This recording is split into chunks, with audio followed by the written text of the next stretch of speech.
Act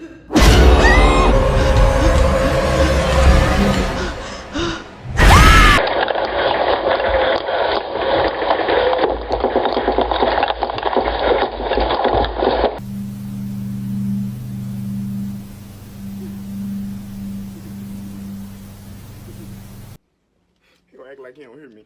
You know you back there, come on.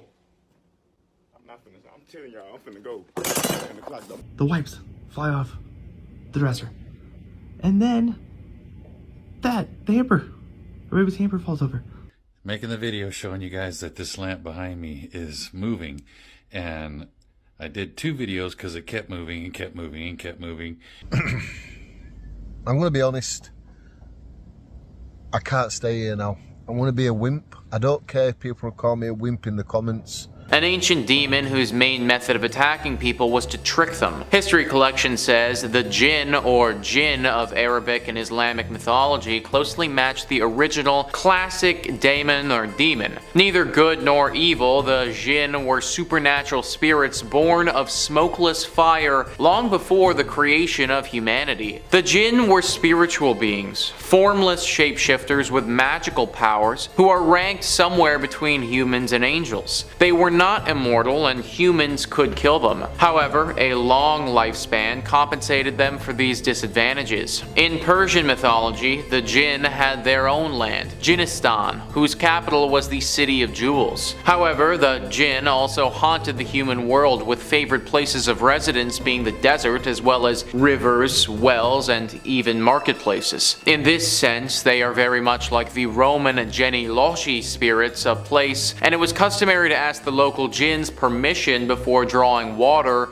or even traveling into alien territory. If they appeared before humans, the jinn could appear as animals, monsters, or people. Whatever form they took, people could quickly identify them by their flaming eyes, which were also vertical rather than horizontal. This unusual attribute gave the jinn a sinister appearance that married well with some of their more suspect traits. For although the jinn could be helpers, they were also known to be malicious tricksters. In the worst scenarios, they would raise storms and cause disease, insanity, and death. Islam teaches that every human has an evil jinn whose sole purpose is to tempt its human opposite into evil. This reputation for malevolence is compounded by the fact the chief jinn, Iblis, is also known as Azazel, the Islamic devil. So yeah, I don't think summoning these guys is the best plan. You could literally release a massive disease on your whole city or something like that. Also, you need to be extremely mentally stable and strong to not get tricked by these evil things into doing something that you don't want to do. Speaking as a pretty gullible individual, this would really not be a good idea for me. Number 4 on this list is the Yaoguai.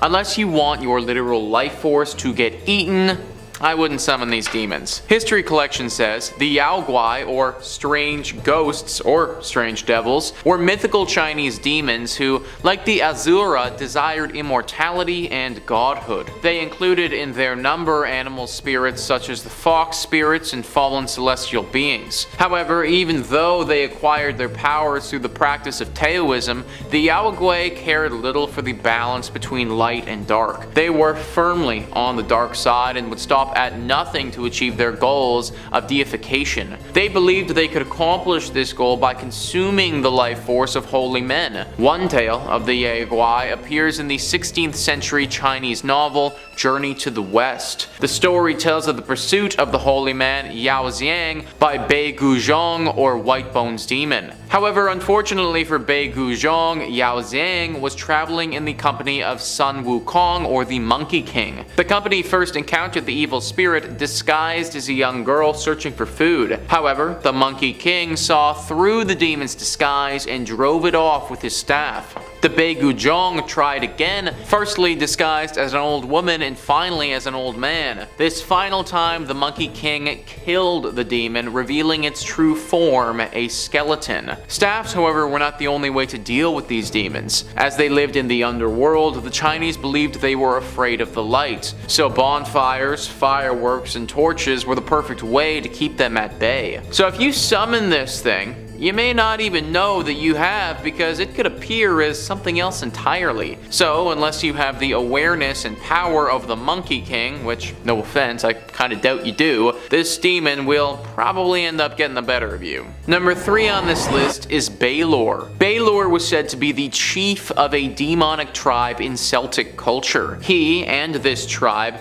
threatened the Celtic people with death and destruction constantly. It was also a pretty actionable threat because Bayor was a literal giant. So he and his tribe could obliterate any human resistance if they so chose to do so. His overall strength and size wasn't his best weapon though. His best weapon was his eyeball. His eyeball was said to be poisonous. If Bayor glared at anyone with this evil poisonous eyeball, then they would die right there and then. That is a pretty ridiculous power and kind of OP if you ask me. Now the good thing about this is that legends say Bayor was defeated by his grandson. There was basically a lot of drama and his grandson fought him and took him down. He was never actually killed though. Legend says that he slunk away to the sea and he still resides there to this day. Summoning this demon is clearly just a horrible idea. Not only would you die the second that you summoned him because his eye, but everyone around you would die pretty soon after that too. Just think about the damage a demon like this could cause in a big city. Like, we'd have no way of defending ourselves. Hopefully, my dude stays in the sea for good. Number 2 on this list is the Shedim. These were ancient demons associated with destruction and human sacrifice. The history collection says, to the Mesopotamians, the Lamassu or the Shedu were powerful human-headed, eagle-winged guardian spirits of the home or the state. The Mesopotamians erected statues of these powerful entities who had the body of either a bull or lion at the gates of palaces or cities. There, they were well placed to ward off invading armies and ensure peace to those within the city walls. In ordinary households, images of the Shedu were carved on clay tablets and buried under the threshold to ensure peace and happiness within. When the Israelites encountered the Shedu, however, they interpreted them in a very different way. Some of them took up the Mesopotamian custom of worshipping them, hence disapproving references in the Old Testament to how such people sacrificed unto devils, not to God, to gods whom they knew not, to new gods that came newly up, whom your fathers feared not. Now, to the Jewish mainstream, the Shedu were false idols that possessed statues and masqueraded as gods. As such, they were evil, and so became the Shedim, demons associated with destruction, illness, and human sacrifice. So I guess if you were Mesopotamian, then you could summon these guys and it'd be all good, but if you're anyone else, probably not a good idea. I don't know about you guys, but I'm not trying to deal with a demon full of destruction and illness and just don't want to handle any of that. So no thank you, not trying to get sacrificed today. Number 1 on this list is Allah. So instead of reaching for a Nature Valley bar, this demon would grab the occasional child when she was hungry. Just great. The history collection says Allah is a female demon from Eastern Europe who, like many demons, seems to be derived from a belief in nature and weather spirits that could cause disaster and disease. Allah was believed to reside in clouds, lakes, and springs, or remote mountains or caves, or in large trees. When she visited humankind, she could take many forms. Allah could manifest as a vast black wind or a female dragon, a large-mouthed human, or a raven. She could even possess people. All or any of these relate to Allah's primary characteristic, all-consuming greed. If angered, the demon could manifest violent, thunderous hailstorms to destroy fields, vineyards, and orchards. However, it was equally likely she would satisfy her enormous appetite by devouring the produce herself. And when not over-consuming stolen grape or grain, Allah also liked to snack on her greed was so insatiable that she also periodically tried to eat the sun and the moon, therefore causing eclipses. So not only could you or your get eaten if you summon this thing, but you might also cause the entire world to end if this demon decides that she's hungry enough to chow down on the sun for good. Also, how big would this demon need to be if she was about to eat the entire sun? Like, that doesn't even make sense to me. Either way, never summon this demon because the human race could literally be at stake if you do. Number 5 on this list is the Shadow Doll. Whatever demon took up residence in this evil-looking doll was not one that the Warrens were too fond of. Scare Street says, the Warrens' files do not state why this horrible doll was created in the first place. However, they do state that it was used in satanic rituals and it was created by black magic using human and animal bones. It's rumored that if a picture were to be taken of the doll, it would project itself into the dreams of the person who dared to look at it in the eye. However, it is not only a simple dream. The dream would be so intensely nightmarish that the victims would either suffer from a heart attack or forever be frightened of sleep because of the horrifying looking doll. The files even state that there were a few deaths caused by it. The Shadow Doll was later found in an antique shop and oddly enough, a couple purchased it. After the purchase, the couple began to encounter the eeriest of nightmares. They later found out that they were experiencing the same nightmares of the cursed doll and that the husband had scratches all over his back and neck, which could only be traced back to the Shadow Doll. Clearly, this doll and its capabilities was something the Warrens were very concerned about. It's one thing to be attacked when you're awake and conscious. Let's face it, this happened to the Warrens all the time, and they were constantly having to deal with scary demons coming after them. Obviously, this was never a great time, but it was something that they could handle. Getting attacked while you're asleep, though, that's a completely different animal. You are now being haunted in a world where things won't make any sense. A world where this Shadow Doll can manipulate the physics and do things that they wouldn't be able to do outside of our heads. It also meant for the Warrens that they wouldn't have one another. They were a team and tackled every single one of their demonic foes as a unit. Getting attacked while you're asleep in your brain meant that the other person, even though they would most likely be lying right next to you, they'd have no idea that you're getting attacked and wouldn't be able to do anything to save you. All of this is why the Warrens had to take this doll and bring it to their museum. This was of course after they performed various ceremonies on it to try and extract the demonic presence. Number 4 on this list is the Amityville Horror House. This is the case, the demon, the haunting, that launched the Warrens to stardom. But don't think that it didn't come at a cost. Pop Sugar says, the demonologists became a household name for the supernatural after their involvement in the infamous Amityville House. The scary elements of this story really began in 1974, when 23-year-old Ronald Defoe Jr., one of the children of the Defoe family, murdered his 2 parents and 4 siblings in their sleep. The house was empty for a year, but George and Kathy Lutz eventually bought the house for a very cheap price of $80,000. The couple and the children only stayed for 28 days after seeing slime ooze from a wall and a red-eyed pig creature among other disturbances. In addition to these occurrences, George saw his wife levitating and said that he woke up at 3:15 every day, the time when Defoe killed his family. The Warrens came in and determined that there were psychic troubles even before the notorious murders. A demon was in this place causing problems. The Warrens knew it, and they had to deal with it. Now, I don't think that the demon can be blamed for everything that went on here. At the end of the day, murder is murder, and I don't want to take anything away from that. But after the fact, this place was susceptible to being haunted, and a demon definitely came in here and haunted it pretty well. It's their most famous case for a reason. Number 3 on this list is the Enfield Poltergeist. The Enfield Poltergeist was a possessive demon who specifically targeted 2 young girls. MovieWeb says, this well-known case formed the subject matter for The Conjuring 2. This case saw the Warrens flying overseas to London, England in order to investigate alleged poltergeist activity in the North London borough of Enfield. Peggy Hodgson, a single parent, had initially called the police after 2 of her 4 children had reported knocking sounds on the walls. Peggy herself claimed to have witnessed furniture moving around with no explanation. This was apparently also corroborated by a police officer visiting the house. Ed and Lorraine Warren were convinced that the events were of supernatural origin and appeared to be predominantly focused around two of Peggy Hodgson's teenage daughters, with the girl seeming at times to apparently levitate off the ground. So like I said, a demon who really enjoyed possessing people. These are some of the most dangerous types of demons because you simply don't know who or what to believe anymore.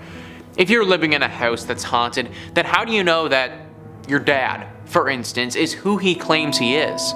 How do I know who to trust? Also, I am just as susceptible to being taken over by this creature, and I can't imagine that that's a great time.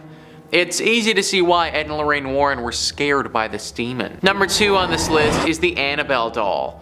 One of the most famous demons that the Warrens ever encountered, Annabelle certainly gave the pair many sleepless nights. The story behind Annabelle starts with a girl named Deirdre, who got the doll as a gift from her mother.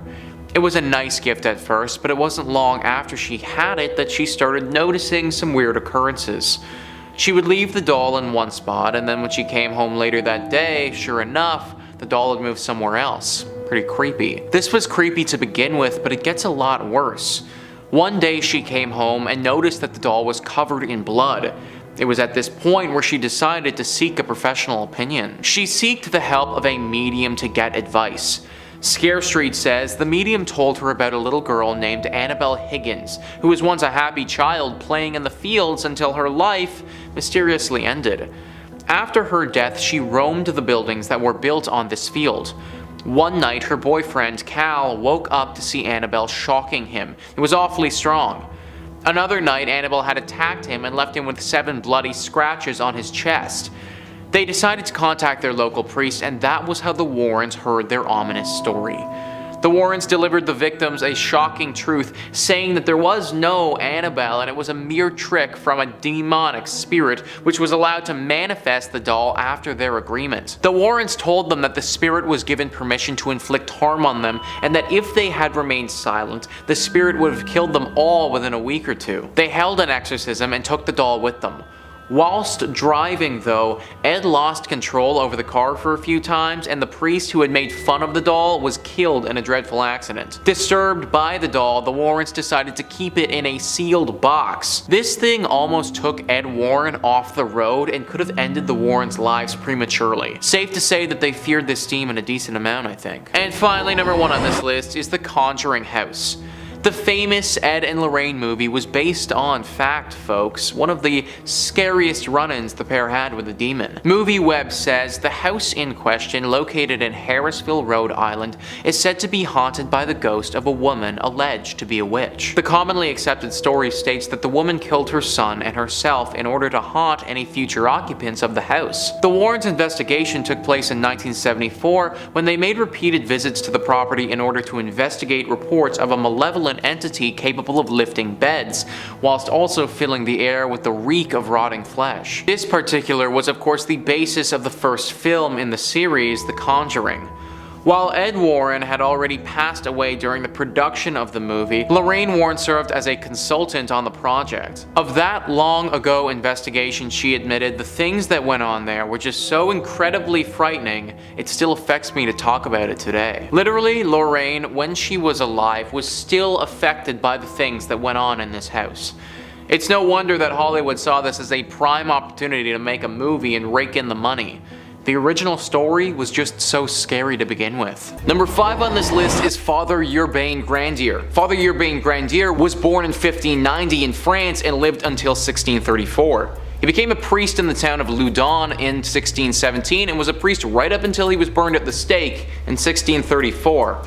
That's right guys, Father Yurban Grandier's story takes an ugly turn when he's linked to making some serious deals with the devil. Yurban had some negative rumors start to circulate around him in 1629 when he was being accused of sleeping around with a lot of women. It was even thought that he was the father to a son of a married woman, however, that was never 100% proven. The slander surrounding his name reached an all-time high when in 1632 allegations of demonic possession started to form. A group of nuns began having very strange and vivid dreams with Yurban Yurban appearing in them. They also started acting very funny and not feeling like themselves. It all started with Mother Superior Jean de Agnes. It's written that, unfortunately for the tortured nun, no amount of penance kept her dreams at bay, and soon the other nuns followed in her footsteps.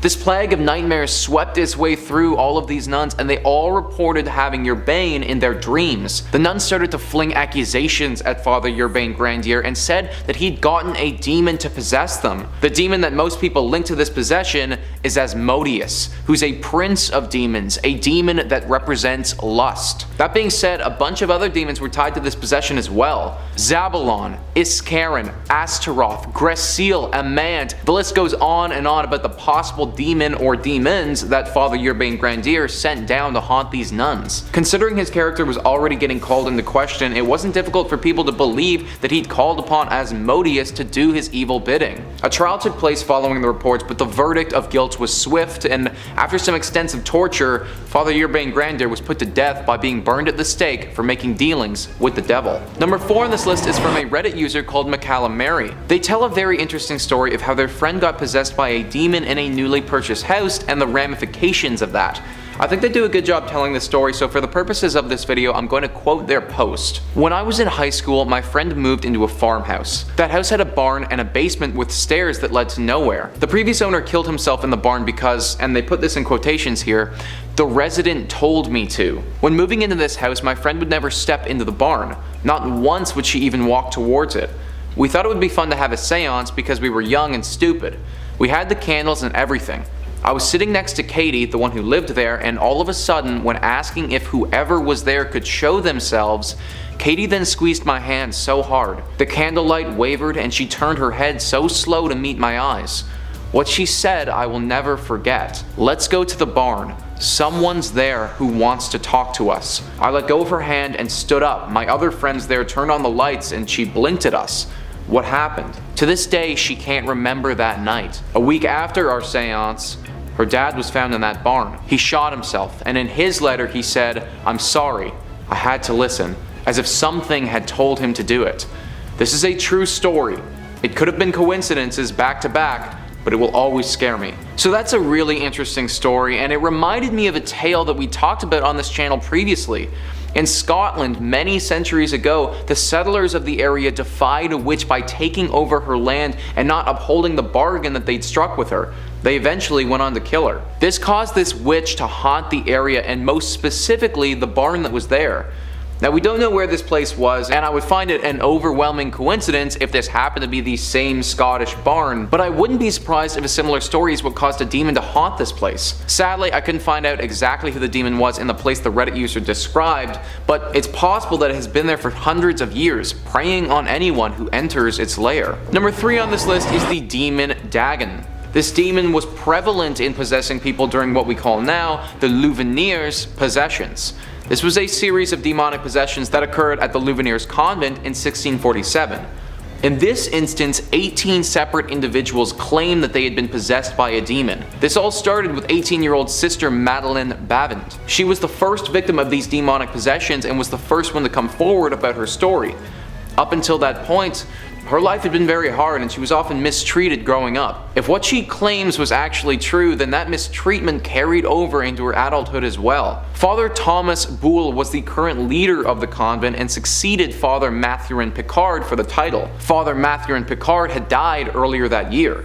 However, it was said that both men were responsible for having demons possess these nuns, with Father Picard's spirit being present during the proceedings. It was reported that these two men took Sister Madeleine Bavent to a witch's sabbat, and when they were there, married her to the devil and had him perform sexual acts with her. This was accompanied by the disembowelment and murder of 2 other men that were present at this ritual. Madeleine referred to the devil as Dagon and said that that was the name that he had given to himself. After Madeleine came forth, so did a bunch of other nuns as well. The count finally got up to 18 of them who had come forward, and they all told a similar tale. There were also reports of these nuns speaking in tongues, contorting their bodies, and levitating, just as somebody might if they were possessed by a demon. Public exorcisms were held, and the entire town showed up to watch as these nuns were exorcised of the demons that had been forced upon them. Father Thomas Brule was in the thick of it now, and there was nothing to save him from being burnt at the stake. However, it's also interesting to note that Madeleine Bavent was also sent to the dungeons to live out the rest of her days. I'm not really sure the logic behind that decision, considering she was the victim of Father Thomas Brule and also the Demon Dagon, but I guess they did things differently back then. Number 2 on this list is the Demon Riga. This story comes from another Reddit user. They say that they don't remember any of it, but this happened to them when they were only 2 years old. Apparently one evening this person, when they were only 2, was lying awake in bed and they started screaming at the top of their lungs. Now this isn't completely uncommon for a 2-year-old to do, but what happens next is, I'm going to quote their post here as they say, "I got off the bed and started running in circles while screaming and crying in terror. It was not a nightmare since I was awake, and I was not playing nor demanding anything since I was just scared out of my mind. Nothing like this had ever happened before. I was the only child in the house. This went on for some random time at night and until dawn. It would only stop at dawn. I did this every single night, non-stop, for 6 months." End quote. Now that is definitely a strange thing for a 2-year-old to be doing, and quite demonic if you ask me. The parents knew that this was a big problem. Their child would claw and bite at them whenever they tried to calm him, and they weren't sure how to handle it. Eventually they decided that going to a priest was the right thing to do, but even they couldn't find the answer. They apparently visited as many priests as they could, but still the problem persisted. That was right up until one priest, while performing a ritual on this child, managed to extract some information. It turns out that our Reddit user was possessed by a demon, and that demon's name was Riga. They couldn't get a whole lot more information, however they did learn that Riga was an inhabitant of not only the child, but also the home. The parents understood exactly what this meant, and wasting no time at all, they moved houses. This clearly was the problem, because the second that they got to a new residence, the demonic possession of Riga ceased, and their baby, our Reddit user, was calm. Sometimes these demons will only possess us for a time, and when they get what they want, which in this case was for these people to leave their house, then they'll also leave. Number 1 on this list is the Demon Balth. This demon was rampant in possessing people in the Aeon province possessions. Similar to some of the other cases that we've looked at today, this pandemic of possessions made its way through a convent of nuns. Clearly, these nuns really had it rough during the early 17th century. The first report to come out came from Madeleine de Demandolx. She was an aristocrat who joined the Ursuline convent at Marseille in 1607. It wasn't long before she'd reported to the Mother Superior that she actually had an affair with Father Louis Goffrey, who was also at that convent. The Mother Superior was obviously shocked at this news and thought it best to remove Madeleine and send her to Yaai. This was to get her away from Father Goffrey and distance her from the scandal. It was when she got to her new location though that she started to notice the symptoms of demonic possession. In 1609, Madeleine started to exhibit all of her classic telltale signs. This included convulsions, foaming at the mouth, speaking devilish languages, reacting strangely to religious paraphernalia. These symptoms spread like a disease to all of the other nuns that were close to Madeleine, and similarly to my other entries on this list, you immediately had a bunch of nuns that were now demonically possessed. These nuns were hit hard with these demonic possessions as well, with a lot of them speaking a voice that wasn't their own. The church responded swiftly and started performing exorcisms as best as they could. Most attempts though were unsuccessful. However, it was during one of these exorcisms in 1910 that Father Goffrey's name was thrown into the mix. Madeleine claimed that he seduced her and brought her to a demonic ritual. This ritual was used to summon the demon Balth, which then possessed Madeleine. Other nuns started to make the same claim, and soon Father Goffrey's name was completely run through the dirt. During a session of torture, he confessed to the crimes and was sentenced to death. This case of a demon possessing a group of nuns was the first one in France and set the precedent for the other two that I've previously spoken about. Coming in at number 5 we have Ribosol. Ribosol or Rubosol is a folklore mountain spirit of the Giant Mountains, a mountain range along the border between the historical lands of Bohemia and Silesia. This demon is the subject of many different legends and fairy tales tales throughout German folklore. Legend has it that Rubicel is a giant gnome or mountain spirit. With good people he can be friendly, teaches them about medicine and gives presents, but if someone disobeys or disrespects him, his revenge is severe and can be deadly. He sometimes plays the role of a trickster in folk tales. The origin story of Rubicel comes from pagan times, and he is known as a fantastic lord of weather of the mountains and is similar to the Wild Hunt, which are a group that roam the sky during storms and is an omen of disaster. This demon has the ability to change the weather drastically. He can send rain, lightning, thunder and snow from the mountain to the lands below. Rubicel takes the appearance of a monk in a grey frock, holds a string instrument in his hand, which is known as the storm harp, and walks so heavily that the earth shakes around him. Others believe the demon inhabits that of a large bear and wolves to blend in with the other animals on the mountains. In the area surrounding his mountain there is a large botanical garden named after the demon, named Rubicel's Garden. In the Czech Republic, local fairy tales say that Rubicel gives sourdough to people and invented traditional regional soup named Kyselo. There is also a mountain named Kotel, which means cauldron. When fog rises from the valley at the bottom of the Kotel, people say that's when Rubicel is cooking the Kyselo soup. To this day, this demon's legend lives on. Coming in at number 4 we have Adank. Adank or Afank is a demon originating from British, Welsh and Celtic mythology. It's said to look like a beaver, crocodile or dwarf-like demon and are about 7 feet long and weigh around 250 pounds. They prey upon those who are foolish enough to enter the lake it lives in. This demon once lived in Llyn Bafog or in Llyn Lion Lake, and it can be lured out of the water by a woman, and once this happens, Adank becomes powerless. There are some stories of this demon being destroyed. One tells of a man dragging the beast out of the water to slay it, another says it was lured out of the water, where it eventually fell asleep and was bound in chains and slayed, but many believe this demon still roams in the lakes of Europe. The Adank is a solitary predator that builds dams to create smaller lakes, but still a part of the larger lake it lives in. Once they find the right place for a habitat, it's their territory and theirs only. Anything that comes near the lake or the adjoining rivers becomes this demon's prey. The Adank hunts its prey by floating just under the surface of the water, waiting for its next meal to approach, and when it does, they attack with a bone-crushing bite. And once they have their prey in their mouth, the Adank then drags them under the water and goes in for the kill.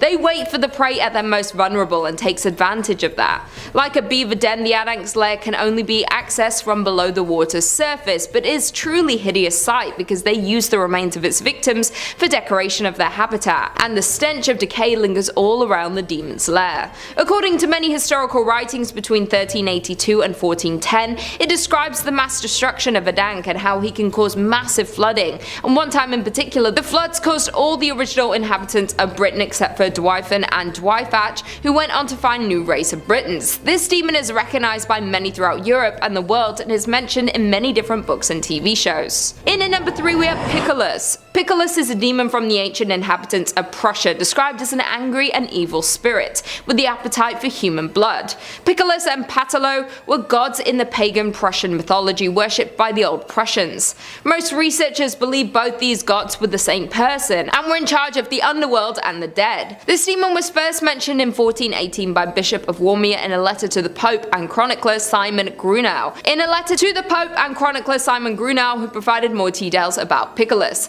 According to Simon, Piccolas was one of the 3 gods portrayed on the flag and coat of arms of King Wideruto, and worshipped in the temple of Ricciotto. He appears to look like an old man with a white beard and white headdress. He was scary and ruthless god of the dead. This demon would haunt and taunt the living if they disobeyed the pagan priests or buried the dead without proper sacrifices to the gods. Many other medieval writers believe in Simon's descriptions of the demon. In another writing, the Sedovian books, it mentioned 2 beings, Piccolas, the god of hell and darkness, and Piccolas, airborne spirit or devil. The same bear is also found in the church decrees of 1530. Many believe these 2 demons mentioned are just extended descriptions of Piccolas. Caspar Heinenberger and later authors attempted to reconcile the accounts provided by Simon Grunau and the Sedovian book. In the 17th century, Christoph Harknock and Matthias Pretorius testify that people still believe in this demon, and many believe Piccolas is in fact the devil. In at number 2 we have Biff. Biff is from the Earl of Jinistan, with 6 legions of demons under his command. command. He teaches sciences and arts and has knowledge of gems, woods and herbs. This demon has the ability to change corpses from their original grave into other places, sometimes putting magic lights on the graves that appear like candles. He first appeared as a monster but then changed his shape into that of a man to blend in with earthly people. Biff was originally the Roman god Janus and is often referred to as so. In ancient Roman religion and myth, Janus is the god of beginnings and transitions, also of gates, doors, passages, endings and time. He is also well versed in astrology and planetary influences, as well as geometry, herbology, mineralogy and botany. He is usually depicted as having a monstrous appearance along with two faces, due to his ability to look into the future and the past. The Romans named the month of January in his honor. Janus presided over the beginning and ending of conflict, and hence war and peace. The doors of his temple were open in a time of war and closed to mark the peace. As a god of transitions, he has functions pertaining to birth, journeys and exchange. Janus had a major presence in religious ceremonies throughout the years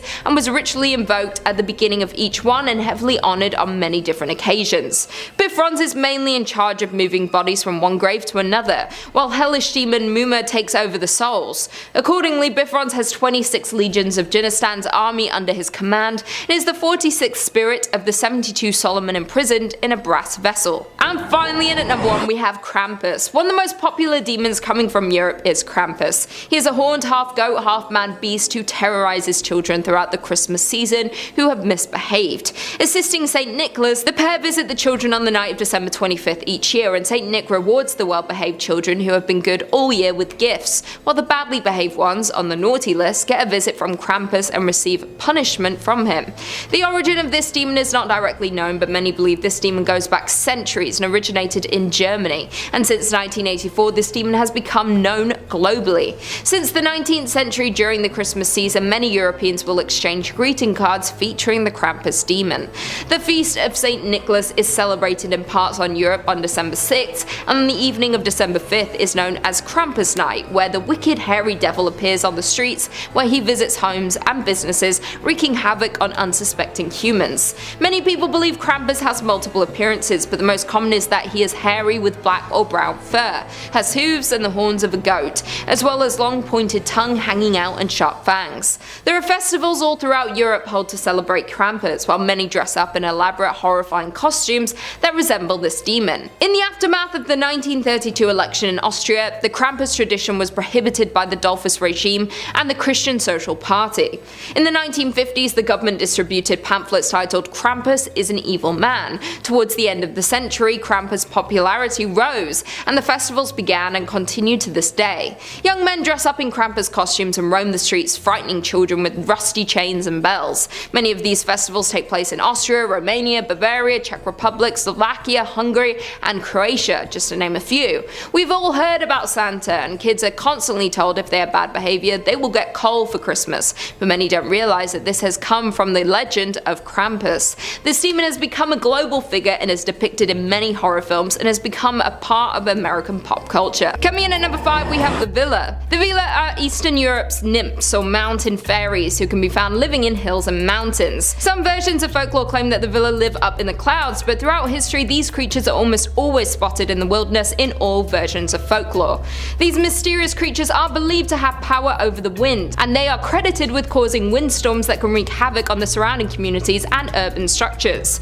Those who claim to have seen the Villa say that they appear as beautiful women who sparkle in dresses made of leaves and flowers, while others claim they are ghost-like creatures wrapped in long cloaks or rich blue robes. Unlike many of the creepy creatures who haunt the forests and homes of Eastern Europe, the Villa are beautiful and feminine, but don't let their appearance fool you. While many believe they are helpful creatures, many people throughout Europe claim they are destructive and use their appearance for their gain. They are known to tempt men to dance with them, then rob and kill them, and then hide their bodies in the clouds or throughout the dense wilderness. These demons are incredibly strong and powerful and are known to end the lives of men who defy them or break promises. You will know that you are in the territory of the Villa if you see deep rings in the grass. This is the sign that the Villa has danced in one spot. It is said that treading on the rings will bring bad luck, so avoid them at all costs if you ever discover them in the woods. If you're planning a trip to the Eastern European area, I would definitely avoid camping or anything to do with the woods, due to many demons living and lurking in the forests around Europe. Many locals like to leave peace offerings for these demons. Things like ribbons, fruit, cake, flowers and vegetables are often left on the hills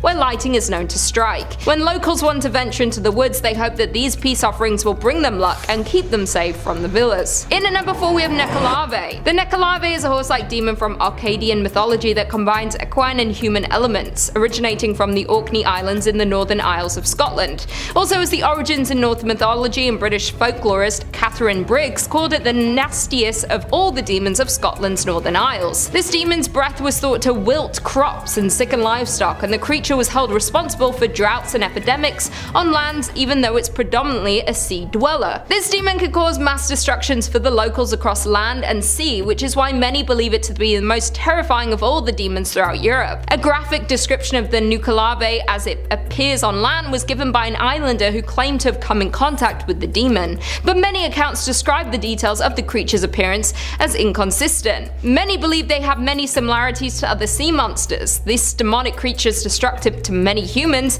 and the environment, but it's believed throughout the summer months it is kept confined by the Mither o' the Sea, an ancient Akkadian spirit, who is the only one that can control the Nuave. Akkadian folklore has a strong Scandinavian influence, and it may be that the Nuave is a composite of a water horse from Celtic mythology, and a creature imported by the Norsemen. As with malevolent entities such as the Kelpie, it possibly offered an explanation for incidents that islanders in ancient times could not otherwise understand. This demon has terrorized the sea and land throughout Europe for centuries, and according to Orkney resident and folklorist Walter Trail Dennison, Nuave means the devil of the sea. Many people think this demon is only able to thrive in the waters but can in fact roam the land for some time. According to an encounter with this demon, on land it appears to have the torso of a man which is attached to a horse's back. It has no legs but large arms that can reach the ground. When it's back in the water, it is unknown what it looks like specifically, but it resembles a large, hideous sea creature. In at number 3, Kosi. Kosi is often given the nickname of the Immortal or the Deathless and comes from popular Russian folklore. The story goes that a spell is cast on a man which prevents him from being killed. He hides his soul inside nested objects to protect it. The origin of this demon is unknown but contains elements from the 12th century pagan leader Khan Konchak, who is recorded in the Tales of Igor's campaign. Over time, a balanced view of the non-Christian human Khan, who dates back to the 12th century but may have been slightly distorted by Christian Slavic writers. By the 18th century and likely earlier, the legend of this demon had been appearing in Slavic tales. This demon has the ability to cast sleep spells on their foes and can only be broken by playing on enchanted gusli. Depending on the tale, he has different characteristics. He may ride a 3- or 7-legged horse, may have tusks or fangs, or may possess a variety of different magic objects like cloaks and rings. It is positive though that this demon possesses many magic powers, making humans frightened of coming in contact with this demon. The humans who are the most scared of this demon are young women, because he tends to menace women with his magical powers. There are various versions of the Kosi demon and have been made into terrifying fairy tales all over the world in places like Greece, Albania, Croatia, Serbia, Hungary, and Lithuania. Many people who are soon to be wed are terrified that their soon to be wives will be taken or killed by Kosi, so many of them stay hidden with their beloved until their wedding day to ensure the safety of their soon to be wives. Many stay away from Europe for their weddings and honeymoons because of this demon to ensure the safety of their loved ones. In at 2 we have Stroy. Stroy is a terrifying demon from Romanian mythology and are troubled spirits that are said to have risen from the grave to prey on the living. It is believed that they have the ability to transform into an animal, become invisible, and gain vitality from the blood of their victims. Bram Stoker's Dracula has been the modern interpretation of the Strigoi through the historic links with vampirism. One of the earliest members of historical Strigoi was Dur Grossman from the region of Istria. This villager was believed to be the first real person to be labeled as a vampire because he was referred to as a Strigoi. Dur is said to have terrorized his former village for 16 years after his death. Eventually he was decapitated by the local priests and villagers to let the terror subside. Johann Weikard von Valvassor wrote about Dur's life and afterlife in his extensive work The Glory of the Duchy of Kornoila when he visited Kringa during his travels. This was the first written document on vampires in relation to the demon Strigoi. An 1865 article in Transylvanian folklore by Wilhelm Schmidt describes Strigoi as nocturnal creatures that prey on infants and haunts the nearby villages, stalking women waiting for them to give birth so they can sneak into their home and steal their babies. In 1909, writer Franz Harman mentioned this demon in a book, saying that the peasant children from a village in the Carpathian Mountains started to pass away mysteriously. The villagers began to suspect their recently deceased count-turned-bloodthirsty demon was the one causing these mysterious deaths. A common way used to identify the Strigoi was to place a young child dressed in white on a white horse near the graveyard at midday. It was believed that the horse would stop at the grave of the suspected demon. And finally, in at number 1 we have Kulm King. One of the scariest demons from Europe is that of the Kulm King. This creature comes from Estonian mythology and is the evil protector of the forest, eating children alive when they bother forest spirits. Not only do they prey on children, but they terrorize anyone that comes in contact with them, being able to possess people, turning them into devils, and causing havoc as lesser personifications of evil. They like to haunt and terrorize grown-ups who happen to cross paths with it while walking the dark forest around Europe. It is the restless ghost of an unholy dead, and you run the risk of being harassed everywhere in the wild because the Kulm King doesn't have a fixed haunting place. To make it even worse, many believe this creature has the ability to go through the body of humans, and if this happens, that person becomes evil, thus creating a legion of killers. This terrifying demon can appear in many different forms, including a dog, a cat, and a haystack. Some of the more sinister and possibly accurate descriptions of the Kulm King are they look like a demonic polar bear, white sharp spikes running down their backs, and sharp teeth and claws that cause death immediately. Yes, this demon is a protector of the forest, but to us humans it is similar to the devil and takes no prisoners. If you're venturing in the forest, I would be very careful to not encounter this creature, and if you do, be respectful of the forest and its habitat, if you don't want to escape alive. Not only does this demon frequent public places, but can also enter private places without invitation, a trait that can be found in other folklore monsters, such as vampires and certain types of ghosts. Anyone who enters the woods in Eastern Europe worries if the Kulm King could be lurking nearby. Coming in at number 5 we have Wolpertinger. The Wolpertinger can be found in Germany and is a mysterious creature that roams the alpine forests of Bavaria. This odd-looking creature isn't particularly large or vicious, but can be incredibly scary due to the fact it is made up of different body parts of various animals. It has the head of a rabbit, the body of a squirrel, the legs of a pheasant, and has antlers, fangs, and wings. Legend has it that if you are brave enough to try and lure the Wolpertinger in to see it for yourself, you need to bring salt with you and a trap. It is said that if you sprinkle salt on its tail, you can supposedly catch it. Also, if you prop open a sack with a spade and light a candle inside, the demon will be attracted to the light, and once he's inside the sack, you remove the spade and trap him. But be very careful, because if they feel threatened, they can attack, and they are extremely quick. The creepiest thing about this demon is that some people have hunted down various woodland creatures to create their own stuffed Wolpertingers to keep, sell them to tourists, or give them to hotels or inns to put on display for all to see. So if you're planning a trip to Germany, I would definitely steer clear of the forest in Bavaria. You wouldn't want to come into contact with this demon creature. In at number 4 we have Tatel Worm. The Tatel Worm is a huge man-sized worm or snake with a feline face and a reptile tail that usually lives underground in the Eastern Alps in Switzerland, Liechtenstein, Italy, Bavaria, and Austria. The only time you may get attacked by this hideous creature is if you disturb it or threaten it while it's burrowed. It is believed that this demonic creature is extremely venomous and can attack you with its poisonous breath, and tends to make a high-pitched hissing sound when attacking their prey. So if you ever hear that nail on a chalkboard-like sound, I suggest running the other way. The name Tatel Worm isn't traditionally used in Switzerland. They usually refer to this demon as Stollenworm, or the dragon of the mine tunnels. The Stollenworm may also be interpreted to mean a serpent with short, thick feet.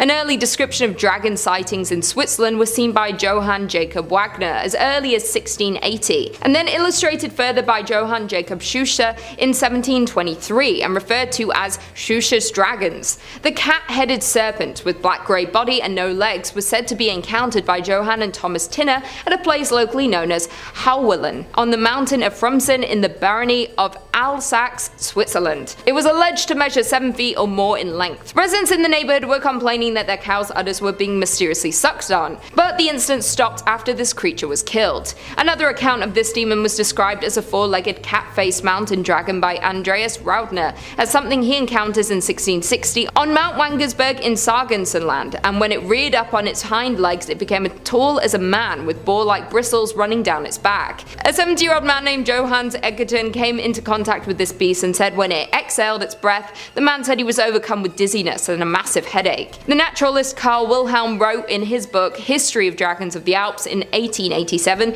that these creatures have died out by now, but to this day the Tatel Worm phantom legend lives on, and many people still believe these demons remain. In at number 3 we have Black Shook. The Black Shook may be the most terrifying of them all, and definitely the deadliest. It's a huge black dog with evil red or green eyes that roams around the countryside of East Anglia. If you ever come in contact with this demon creature, you will most likely die or at least become very ill. Even just looking in the Black Shook's eyes directly means certain death. The Black Shook is referred by many only as an omen of death if ever seen or came in contact with. The name Shook derives from the Old English word skuka, which translates as devil, fiend, and to terrify. In Littleport, Cambridgeshire, it's home to two different legends of black dogs, which many believe are linked to the Black Shook. One account refers to the story of a huge black dog that haunts the area after being killed rescuing a local girl from a lustful friar in pre-Reformation times, while the other story tells of a black dog that haunts the A10 road after its owner drowned in the nearby River Great Ouse in the 1800s. In May 2014, a large dog was excavated at Leiston Abbey by Dig Ventures, and many believe it was the remains of a Black Shook. Dig Ventures came out and said they don't believe the remains were from the Black Shook, stating it was only 2 feet tall and was around the size of a mastiff. Carbon dating of the bones indicated the dog was said to be from around the 16 or 1700s. Many people have reported sightings of the Black Shook, and even to this day locals believe this demon is still roaming around England. One local woman said she had seen the creature one summer morning in the 1950s when she returned home from dance near Cromer. A Suffolk man said he had seen the dog one evening on the marshes near Felixstowe, and another account of a woman who was cycling during the 1930s. One winter night, the woman was riding her bike home after making a delivery when she was followed by a huge dog, and no matter how fast she pedaled, it seemed to effortlessly keep up to her before suddenly vanishing into thin air. The Black Shook has also been seen many times in pop culture, like in the hit TV show Teen Wolf, the 2019 movie Annabelle Comes Home, the 2020 video game Assassin's Creed, and even referred to in the 1999 novel Harry Potter and the Prisoner of Azkaban. In at number 2 we have Basilisk. The Basilisk is an extremely dangerous being. It is a legendary reptile that is referred to as a Serpent King, who can cause death with a single glance and is believed to be able to breathe fire. This snake-like being is not very big but is highly venomous and can kill in an instant and leaves a wide trail of venom behind. The Basilisk is quite different from a normal looking snake and is named King because it is seen to have a crown-shaped crest on its head. One of the earliest accounts of the demon comes from Pliny the Elder's Natural History, written in roughly 79 AD, where it's described as a monstrous cow-like creature and all who beholds its eyes fall dead upon the spot. The only thing that the Basilisk fears is a weasel. It is the only animal that can face and attack the demon snake, and apparently the weasel's urine is the Basilisk's kryptonite. It can also be killed with the crowing of a rooster, and many travelers would, and some still do, carry a rooster when they venture into areas where it was said that the Basilisk lives. Some people have speculated that accounts and descriptions of cobras may have given rise to the legend of the Basilisk demon. Cobras can maintain an upright posture and are often killed by mongooses, and the king cobra have a crown-like symbol on its head. Several species of spitting cobras have the ability to spit their venom from a distance, often in their prey's eyes, so they have many similarities to the Basilisk. So if you're ever in southern Europe, I would beware of this monstrous snake demon. And finally, in at number 1 we have Balbus. This demon tends to reside in areas of Lithuania and is basically the boogeyman on steroids. It is a dark demon who will come and kidnap misbehave. The Balbus has piercing red eyes, long thin arms, wrinkling fingers, and the most terrifying face. This demon creature stands almost 7 feet tall, and their body appears like a large skeleton covered in black leathery skin. They also have extremely sharp claws and usually pounce on their victims from above. Sometimes they use two-handed weapons, but still have the ability to fight off their opponents with their claws, teeth, and horns. This demon likes to hide under carpets or inside dark crevices of your house before appearing and snatching the child. The Balbus is devious, mysterious, and will stop at nothing to make sure they are victorious in everything they do. Their more subtle sadism and stealth sets them apart from every demon on this list, and they like to capture their targets for later torture as opposed to immediate bloodshed. In many places like Italy and the Eastern Mediterranean, the Balbus is portrayed as a tall man wearing a heavy black coat with a black hood or hat which hides its face. Sometimes parents would loudly knock under the table, pretending that someone is knocking at the door to make their children behave. It is also featured in a popular Italian nursery rhyme saying, "Who do I give this child to? I will give him to Balbus for a whole year." This tactic is used by many parents throughout Europe to make their children who are misbehaving fearful of getting the wrath of Balbus, and in turn making them behave better. Many believe that the popular boogeyman was actually inspired by this demon by the fact that he likes to kidnap during the night, hide in darkness, and frightening children into good behavior. The boogeyman is a term used to instill fear in children, and the Balbus is the most terrifying demon of them all. Number 5 on this list is Dur Grossman. This demon is very similar to Slenderman and is just as dangerous. Slenderman Wiki says it is a supposed mythical creature associated with woodcuts carved by an unknown artist in the 16th century Germany. Said woodcuts portrayed it as a tall, disfigured man with white spheres where his eyes should be, baby, similar in appearance to the Slenderman.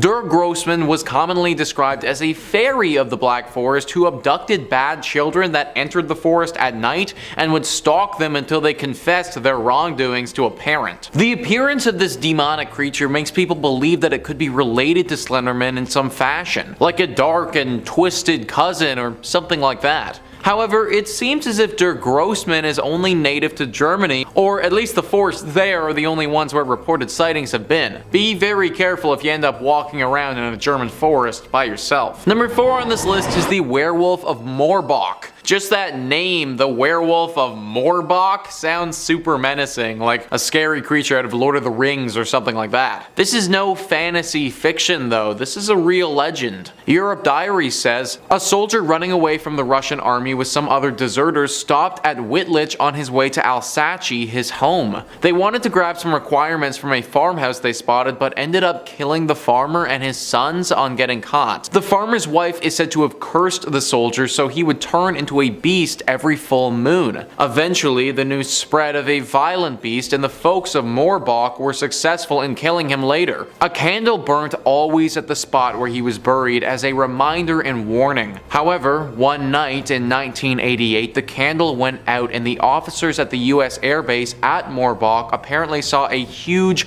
wolf-like figure within the perimeter. A chase followed, but the military dogs were not successful in combating the creature. The candle was relit after the incident, and the story was recounted numerous times since then. Now, how much of it was true and how much of it was imagined? It might as well have been the imagination of the 3 security officers at the airbase, probably bored or in need to tell a new story. But then again, some of the other officers apparently years later insisted that what they saw was true. This is the big story that everybody always thinks about when referring to the Mork werewolf, but there have been other sightings since this incident as well. People have even found the carcasses of dead animals that have been absolutely ravaged lying in the forest. Now, these animal carcasses could have just as easily been caused by an actual wolf or a bear or something, but considering the frequent sightings of this werewolf, it's fair to wonder. The candle apparently still burns at Mork, and while it's lit, the people believe that we should still be protected. But if it ever does go out, then be very careful of the Mork werewolf. Number 3 on this list is the Changeling. This demon, or demons in this case, is very strange in the way that they can attack. Typically their targets are mothers of newborn babies or the babies themselves. It all started from an ancient legend in Germany where the mother of a newborn baby realized her child would not grow or gain weight. Both of the parents were very worried and looked for ways to help. They heard of this magical spring where, if they dunk their baby in it,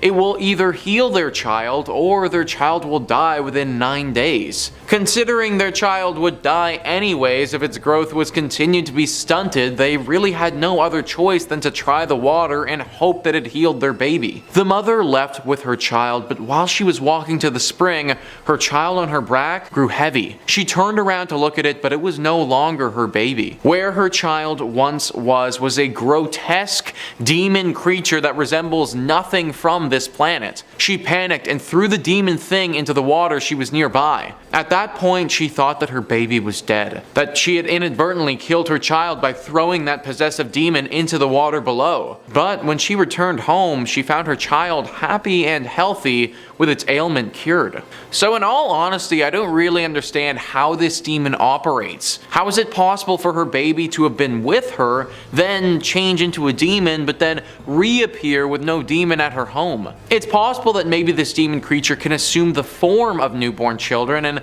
that's what happened here. Maybe the creature assumed the form of her child, tricked her into bringing it with her on her journey, but before it could attack, was found out. Comment down below your thoughts on the Changeling and how it actually operates. Moral of the story though, if your kid turns into a grotesque beast thing, then there's probably something wrong with it. Number 2 on this list is Laurelai. Laurelai isn't your typical scary looking dark demon. This creature is far more cunning and hides her hand for as long as possible before she strikes. Culture Trip says, according to German folklore, atop a steep rock on the Rhine River there once lived an exquisite nymph named Laurelai. She dressed in white and wore a wreath of stars in her hair. Not only was her physical beauty astounding, but the size siren sang a song so haunting and hypnotizing that no sailor could resist her aura. Enticed by her song, legend has it that no sailor who tried to reach Laurelai ever returned. Instead, they would meet their final fate by crashing against the dangerous rocks. Today, a statue of Laurelai watches over the treacherous stretch of water near Sankt Gorhausen.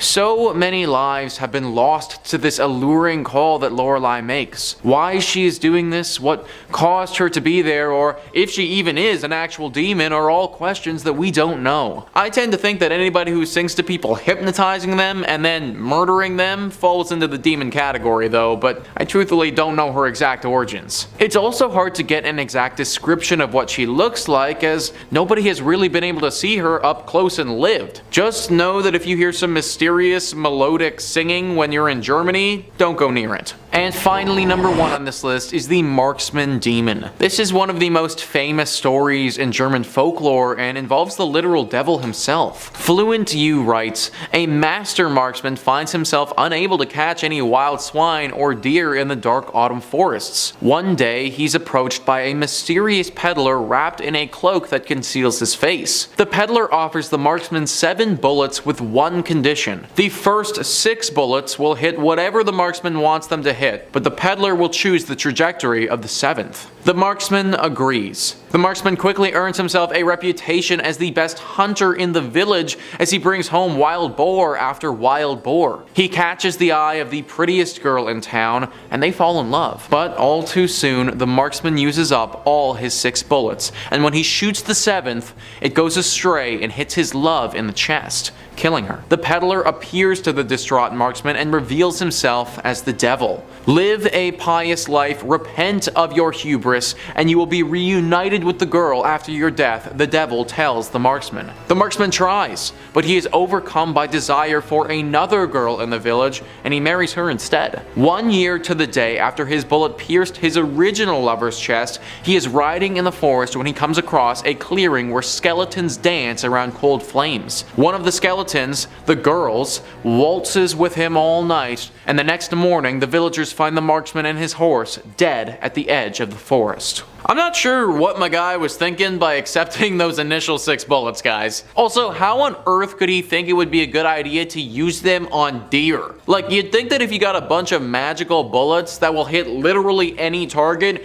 you save that stuff for things like demons or even the devil himself. Or just shoot 5 of your 6 magical bullets and then you never need to fire the 7th deadly one. I don't know, guys, I feel bad that the devil decided to pick on him, but I think that my dude could have played his cards a little bit differently in this one. Anyways, at least we know for sure that the devil can in fact be found in Germany. Number 5 on this list is the Basilisk. The Basilisk is a beast in Italian folklore that is said to annoy the living hell out of the villagers it's nearby. Bestiarium says, in the Val Carmonica, a valley in the central Italian Alps region, there is a local celebration which is connected to a legend about a mythical monster.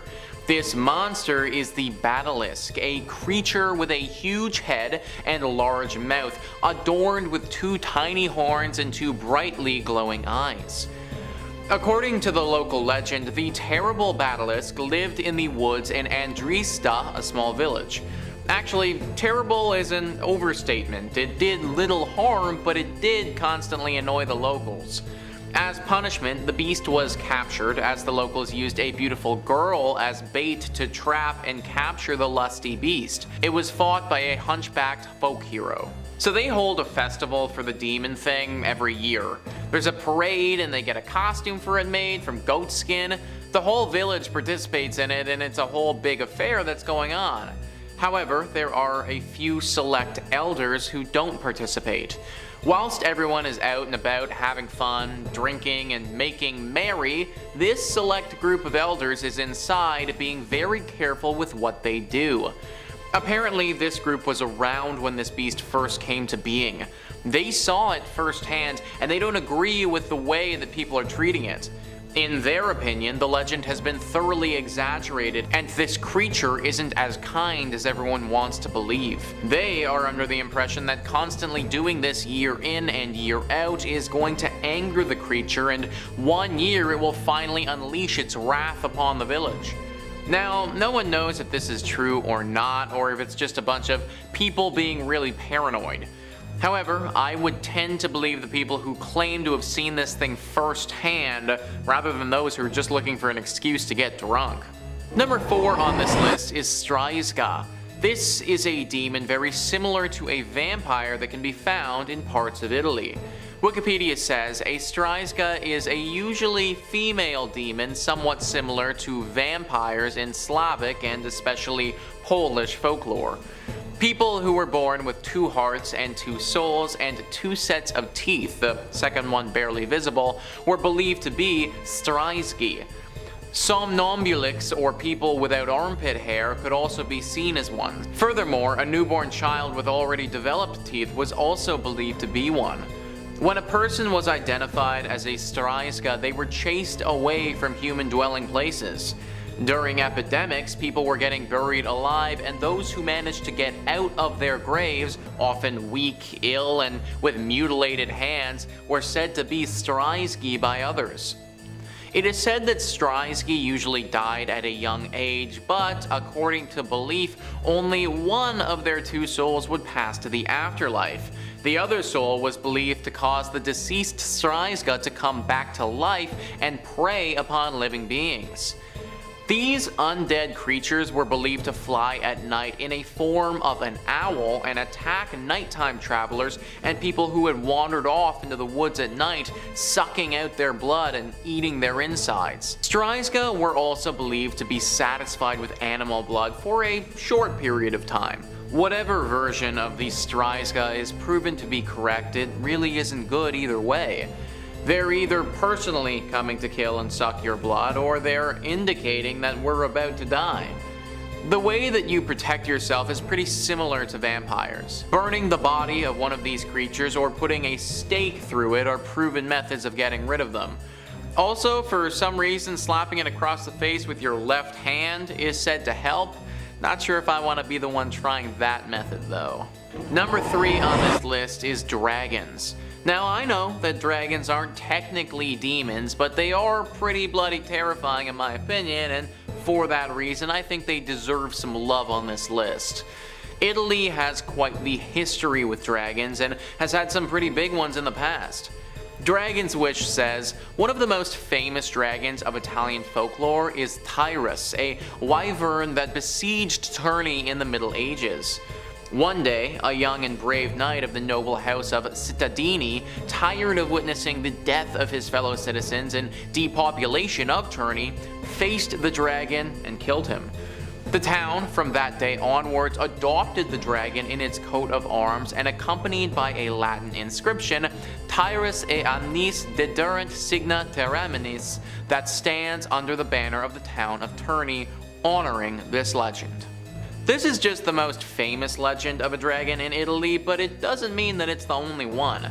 There have been other reports of dragons in Italy as well, and some of them have been very scary. At the end of the day, a dragon, in my opinion, is just as bad, if not worse, than a demon. If I had to go one-on-one versus a dragon or a demon, I might try my luck with the demon, guys, because there's no way I'm going to be able to survive the dragon.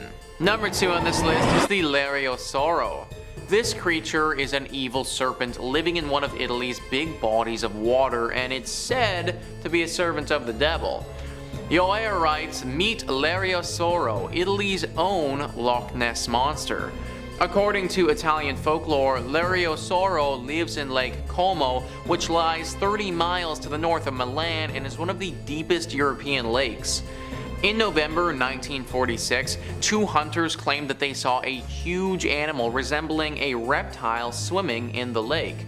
It had red scales and was about 12 meters in length. Upon firing their rifles, Italy's Nessie disappeared into the center of the lake with a hissing sound. The creature was named after Lariosauros balsami, a prehistoric reptile whose fossilized remains were discovered in the lake in 1830. More sightings followed at the lake. In 1954, a creature with a round muzzle and webbed paws was spotted by a father and his son. Then, in August 1957, another monster was allegedly seen by natives. A month later, in the same year, an animal was spotted in the lake, this time whose head resembled that of a crocodile. The last sighting was in 2003, and it looked more like a giant eel. It's got tons of different forms, and no one knows exactly what form it will show up as next. One thing is clear though, it's guarding whatever is at the bottom of this lake. Some people think that the devil has some type of gate there, or that he's working on creating a gate. Until the gate is fully functional and ready to bring creatures from hell to our world, the devil has employed the capabilities of this underwater beast to guard it. This is all just a theory, but no one knows for sure, so we should probably do some digging pretty soon, folks, and figure out what's going on underneath the water. And number 1 on this list is the Ferocious Beast. I wish I had a more descriptive name for you guys, but that is literally what it has been called.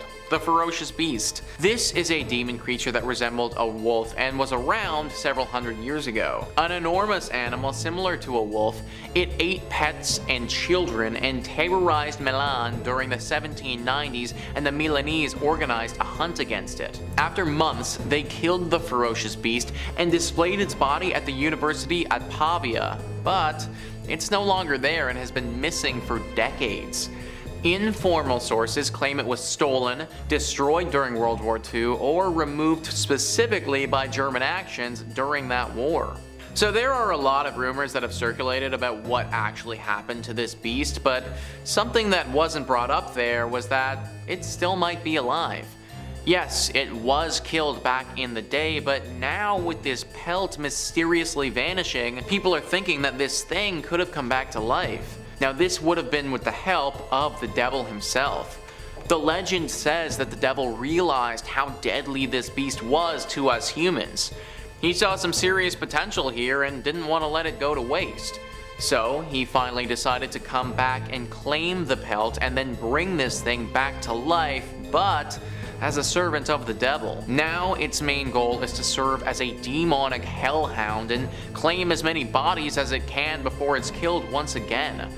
Although killing it a second time is going to be a lot harder, considering now it has demonic abilities to go along with it. And coming in number 5, the Piccolas family possession. During the year of 1981, home in Lee, Massachusetts, was riddled by paranormal activity that surged through every room in this house. Lee and Dale Piccolas, an average hardworking American couple, along with their 2 children, endured occurrences that nearly destroyed them, literally. The devout Catholics lived peacefully in the house that had been their family home for decades. It wasn't until 2 years after moving in that the demonic signs started showing. On March 19th, Mrs. Piccolas began receiving nightly visits from a white orb that took the shape of a non-threatening young boy who spoke in a very soft voice. Doesn't sound that bad. While the apparition was gentle, the Piccolas felt that they should rid their home of such supernatural entity, and a priest eventually came in to perform a ritual. Mr. and Mrs. Piccolas believed their troubles were over after this, but unfortunately, this only caused more demonic occurrences to start. In place of this sweet ghost boy grew an unearthly creature hunched over and dressed in a black robe. Scary. Mrs. Piccolas claimed that the specter would say vulgar and nasty things, growling, saying it called itself the Minister of God. It wasn't just the verbal attacks that were happening, however, no. During the sleepless nights, Mrs. Piccolas claimed that she suffered claw marks both on her back, stomach, breasts, and face after being dragged around the bedroom. Mr. Piccolas attests to this and said that he watched in horror as the bed levitated above him, Mrs. Piccolas on it. Terrifying, dude. Refrigerators were ripped from walls, metal bookcases turned over to the floor, and in one case, a crucifix was even yanked from the hand of their 14-year-old son. The Piccolas reached out to medical professionals for help, but they rejected their experiences, calling them exaggerated. It wasn't until Mr. and Mrs. Piccolas turned to professionals Ed and Lorraine Warren, self-proclaimed demonologists, that were called to help. The Ghostbusters themselves. As the founders of the New England Society for Psychic Research in the 50s, Mr. and Mrs. Warren devoted their life to the supernatural. When the Warrens visited the Piccolas, they instantly detected signs of paranormal activity pulsing from the home. In a description eerily similar to the film Poltergeist, which came out the following summer in '82, Mrs. Warren says that she saw many small ghost lights move around the room until they combined to create a towering, shadowy figure. A priest was brought in to perform the ritual. The basement apparently then filled with smoke during the exorcism, and when the ritual was complete, the Warrens deemed the house clear of evil. The Piccola family moved back in and reported no further activity since. And in 2004, the family moved out and on and left this once haunted house for someone else to deal with. I understand. Number 4, Elizabeth Knapp. The possession of Elizabeth Knapp, October 30th, 1671 to January 12th, 1672, is a unique and weird one in the aspect that it was approached from a more scientific aspect than religious, and being of that time, somewhat of a new methodology. Knapp's father was the servant at a household of Samuel Willard, a prominent reverend in the Church of Groton. When Elizabeth Knapp, a member of his own household, began to show signs of demonic possession, Willard took a carefully and yet scientific approach to the situation, which was rare for the 17th century Puritan. After these scary events took place, they could provide no explanation for her episodic fits. He declared that it was a case of possession. Throughout the entire process, he notes in his journal, Knapp seemed to have most violent fits when Willard was present beside her. Willard states that Knapp at first began to complain of pains in her body. She would grab certain parts of her body such as her legs or breasts and would scream out, talking about feelings of strangulation. She would even sometimes laugh to the point of hysterical fits,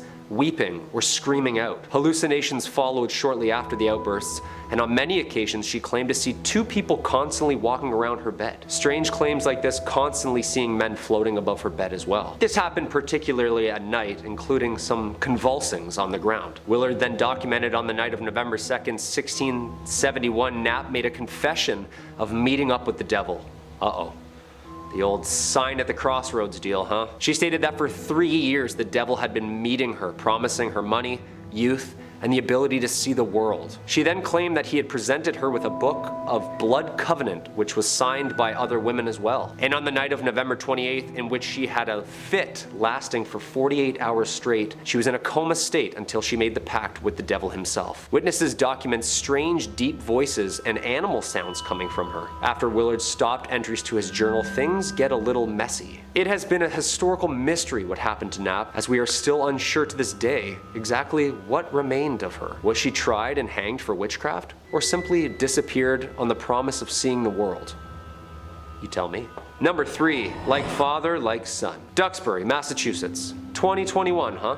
A 19-year-old man is charged in the death of his father. Apparently the boy told police that he was baptizing his father at a Massachusetts pond to exorcise out his demons. Okay, modern times call for modern solutions, I guess. And this one, a modern weird one. Jack Callahan, the 19-year-old kid, choked back tears in court as he listened to prosecutors describe the moment divers pulled the bloated body of his father, 57-year-old Scott Callahan, from a Massachusetts pond, lifeless. The young man told investigators that he and his father went to the pond around midnight after he picked up his father from a Boston bar. He says that his mother did not want the intoxicated ex-husband of the family home that night, as he had been acting somewhat strange lately. After conversations from the son and father, Jack, feeling helpless and confused about his situation, tried to take matters into his own hands. He is now facing a murder charge in relation to his father's death and is still under investigation. Both the prosecution and defense say Scott Callahan had a long history of substance abuse and suffered from the aftermath of traumatic brain injuries,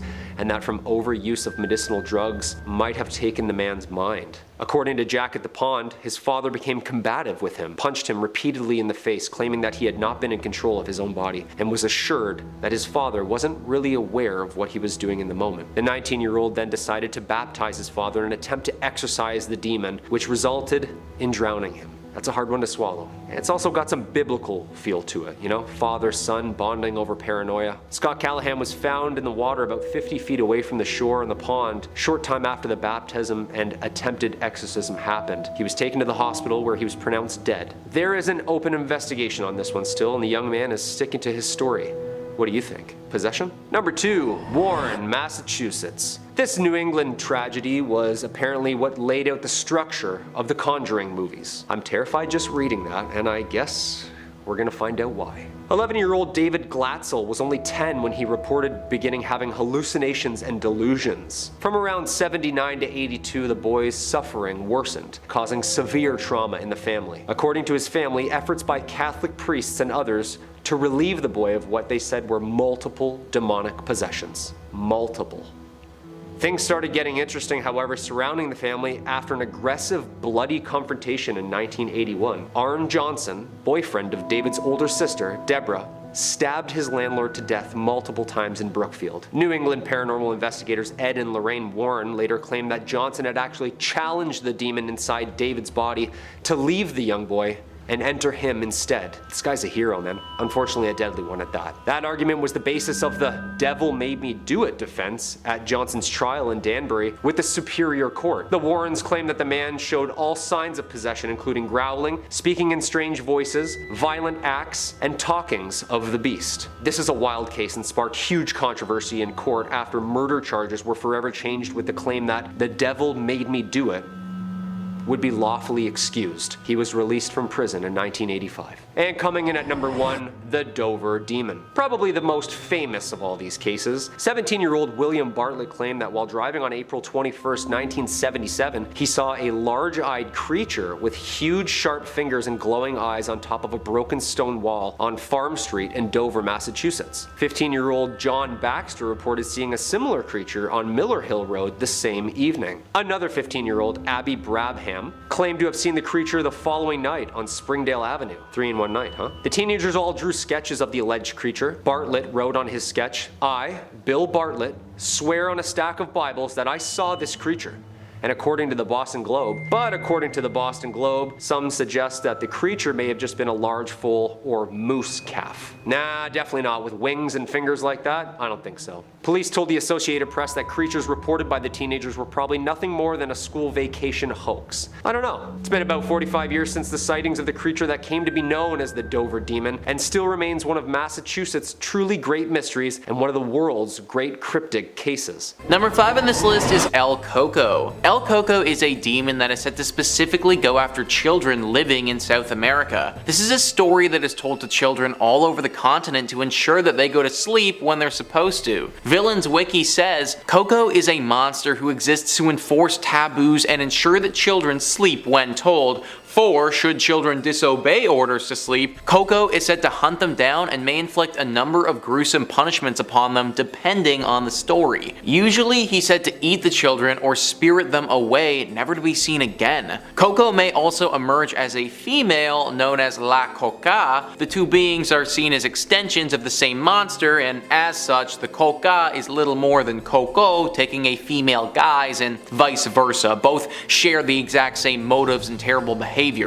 While a force of punishment, Coco is also an opportunist and is said to outright kidnap and devour any disobedient he can find. This is seen as further proof that children should mind their manners and always obey their elders in case a lurking Coco happens upon them misbehaving and captures them for a nightmarish fate. El Coco, El Coca, really doesn't matter which one you get because they're both gonna destroy you if you're a and you disobey your parents. Now, this is probably just a story told by parents to frighten their children into doing what they want them to do. But if there is some legitimacy to this, then this is by far one of the worst demons in South America. To kidnap and kill little for not going to sleep when they're supposed to is pretty horrible. If I was a kid and I heard this story, I'd be so scared to go to sleep on time that I probably wouldn't be able to fall asleep on time. Thank goodness I grew up in North America and didn't have to deal with El Coco. Number 4 on this list is La Viudita. This demon is specifically out here hunting for the men. Max Gax writes, this is a common tale across Latin America, including Argentina. La Viudita is known as the Black Widow. She's said to be a beautiful woman, veiled and dressed in black from head to toe, who walks in the streets after midnight. She tries to get drunk men to her house house. If she succeeds, it's then and only then that she will take off her veil to reveal that her face is nothing more than the grotesque skull. The sight is said to be so horrific that the men are quite literally scared to death as the woman lets out a shriek of hair-raising laughter. For those that survive, they awake at dawn, usually lying in a puddle or covered by thistles and swearing to never party until late again. Let me tell you guys, I am the type of individual who likes to go out.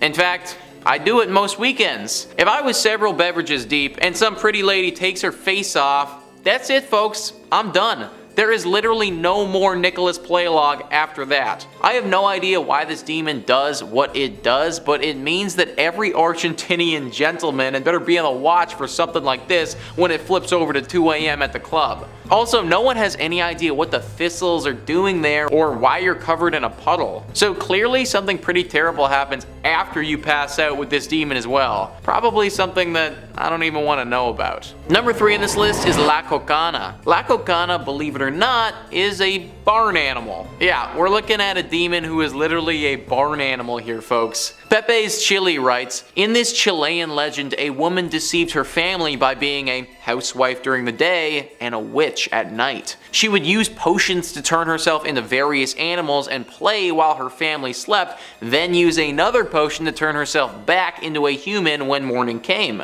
One night, she forgot to make sure the children were asleep and they saw her turn into a sheep. As she ran off to play, the children wanted to imitate her and turn themselves into foxes. When they couldn't turn back into children, their cries woke their father. Seeing what had happened, the father threw all the potions into the river in a rage. When the wife came home, she couldn't turn herself back into a human and was doomed to remain a sheep forever. So you're probably thinking to yourself, great, the witch is no more, she's a barn animal now, what can she even do? Well, it's believed that this demon, goat, witch woman is the worst omen that you can see in South America. Sheep are a pretty common animal, but if you happen to set eyes upon this particular sheep, then horrible luck will befall you and your loved ones. Terrible tragedies that you can't even imagine or don't even want to begin to think about. So, how are you going to know that you've seen this sheep when there are so many others in South America? Apparently you're gonna just know. Every demonic encounter that I've read about talks of people feeling that horrible sense of foreboding and a terrible presence. Apparently something similar happens here. Time slows, and as you make eye contact with that demonic barn animal,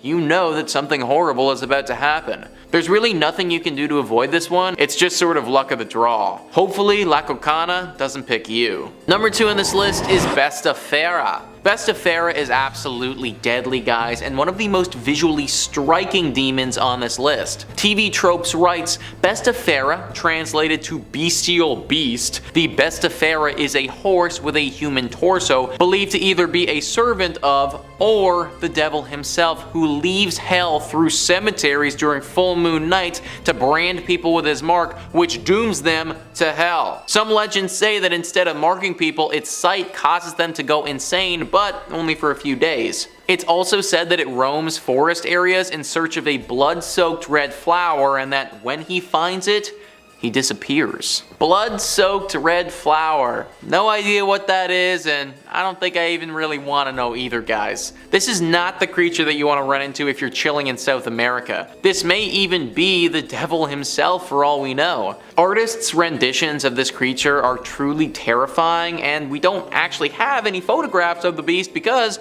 anyone who gets close to it doesn't make it out alive. Stay away from Bestafera at all costs. And finally, number 1 on this list is the Wakafu. The Wakafu is a horrible demon that you can find in Argentina. Maxgax writes, this legend comes from the Mapuche people of Argentina and Chile. According to them, the Wakafu is a harmful spirit or demon. When they were introduced to Christianity, the Wakafu were said to inhabit people as well as being free-form spirits. They can alternate between a human and an animal form too. Their aim to enslave the souls of the dead, and they take great pleasure in spreading spreading diseases and killing people. They were said to come from the west and had no soul. They were said to enter our world as a consequence of battles with the Pillan spirits, which resulted in the destruction of the perfect harmony of the world. They have the power to capture and enslave the spirits of the recently dead if it is reluctant to leave the body and transform into a greater spirit. If they do manage to trap a spirit in this way, they can use them to hurt other people. In this way, the Waikafu have feared entities. Not only can they enslave your soul and rob you of an afterlife, they can use you to hurt others, perhaps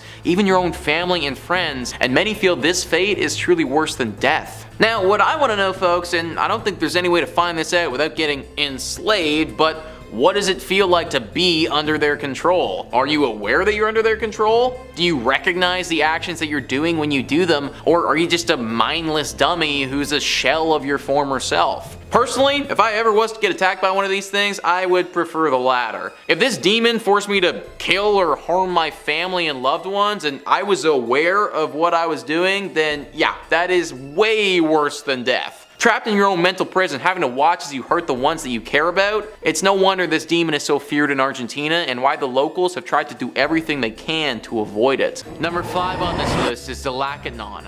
These are tricky demons, and if they approach you, then you need to be very wary. Wikipedia says Dalakanons are a race of elf-like creatures in Philippine mythology. In Visayans, they were believed to be handsome and beautiful creatures that resemble nobles and monarchs of the pre-Hispanic Philippines. They dwell on Dalakit trees, hence the name Dalakitnon, which literally means from the Dalakit or Dakit tree. This mythological race exhibits sexual dimorphism, the men having light-colored skin and very dark hair, and women having bronze-brown skin and brown hair.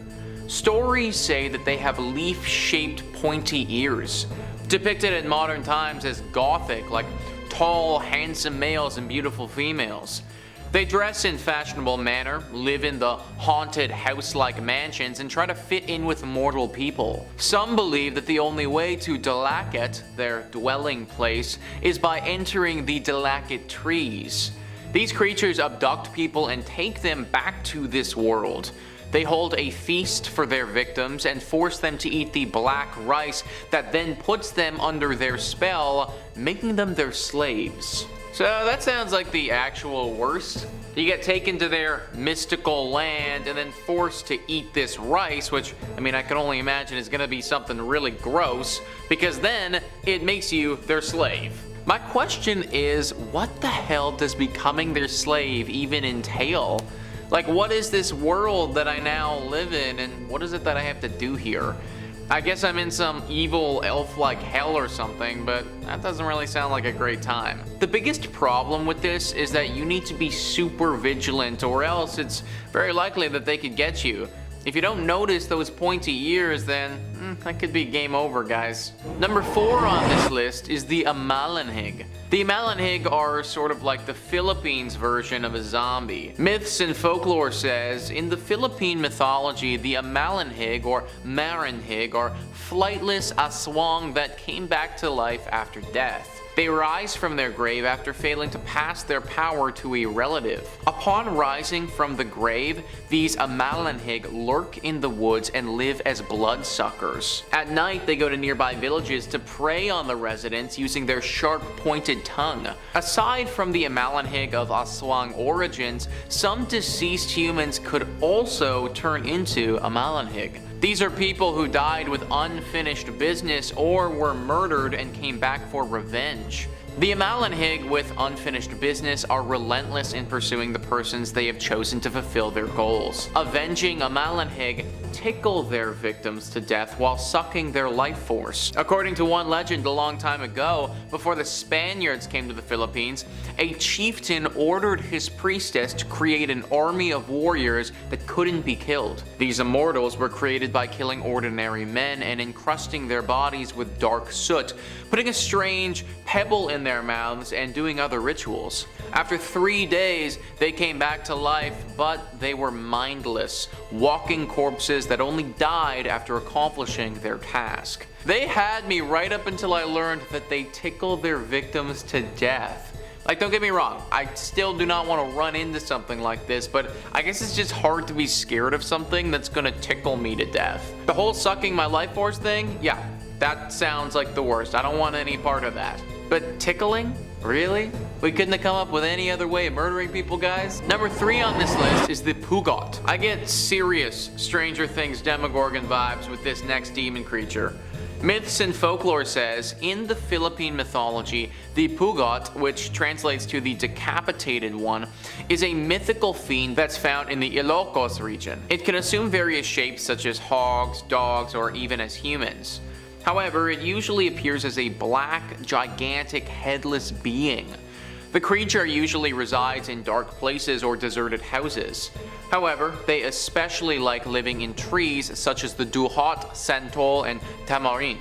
Aside from its shape-shifting abilities, the Pugot can also move at great speeds, feeding on snakes and insects that it finds among the trees. It feeds by thrusting food through its neck stump. Although terrifying, the Pugot is relatively harmless.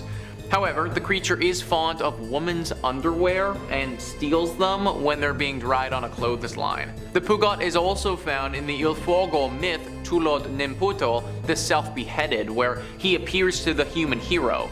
He was fed by the hero with chopped chicken meat that was mixed with blood. So I guess the good thing about this is that even though it has incredible power and speed and could be super dangerous, it chooses not to be. Well, unless you're a pair of ladies' underwear, in which case you might be in for it. Actually though, what is up with these Philippines demons? I mean, like, they're just kind of plain creepy, guys. Like, we had the tickle zombie and now we have the headless Demogorgon panty thief.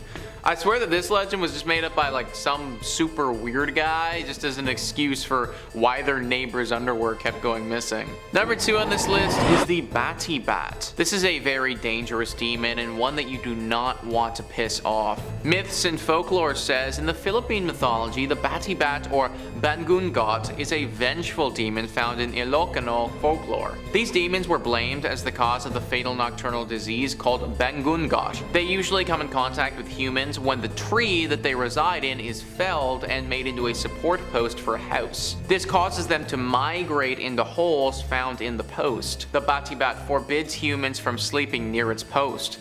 When a person does sleep near it, the Bati-Bat transforms to its true form and then attacks that person. It sits upon the chest of its victim until he suffocates. To ward off the Bati-Bat, one should bite one's thumb or wiggle one's toes. In this way, the person will awaken from the nightmare induced by the Bati-Bat. Once again, guys, we just have one of the scariest demons here with also the weirdest caveat attached to it. To ward this thing off, we need to wiggle our toes? Like, are you actually kidding me? I mean, at least this one doesn't steal panties, I guess, so, I mean, that's a thing. Also, this one, unlike some of the others, is actually very deadly. You could easily die from this thing if you're unable to wiggle your toes, which would actually be rather hard considering you're going to be asleep when this thing attacks, you know, so it could be game over. I could totally see how if I was living in the Philippines, this thing would be one of my biggest fears. Like, I would exclusively be living in like a brick house or something. No wooden posts for me. And finally, number 1 on this list is the Ek-Ek. This one had to be number 1, and when you hear what it does and how it operates, you'll understand why. Wikipedia says in Philippine mythology, Ek-Ek are bird-like human creatures. They are winged humans who search for victims at night. They hunger for flesh and blood. They're usually described as flying creatures that look like the Manananggal but are unable to divide or split their body in the way that that one does. The Ek-Ek is also associated with the Wok-Wok because of some similar characteristics. The only difference between a Wok-Wok and Ek-Ek is that Ek-Ek has a bird-like bill whereas the Wok-Wok has none. The Ek-Ek can transform into a huge bird or bat at night to prowl in the form of. Similar to the Manananggal, the Ek-Ek looks for sleeping pregnant women. Then it extends a very long proboscis into the womb and kills the fetus by draining its blood. It's said that while this is taking place, a Ek-Ek-Ek sound is often heard. The Ekek fools people into thinking that it's far off in the distance by producing a faint sound when it's actually really near. What the actual heck, guys? Most of these other demons are derpy dudes looking for underwear and tickles, but this thing? This is for real. Fetuses and blood draining and just, no, I don't want it. How on earth does the Philippines grow in population with these things roaming around? I'd be too scared of having this thing come attack in the middle of the night. And tons of people feel the same way. Many rituals and services are done to try to ward off these creatures. I hope that some of these work, because if they don't, the consequences could be dire.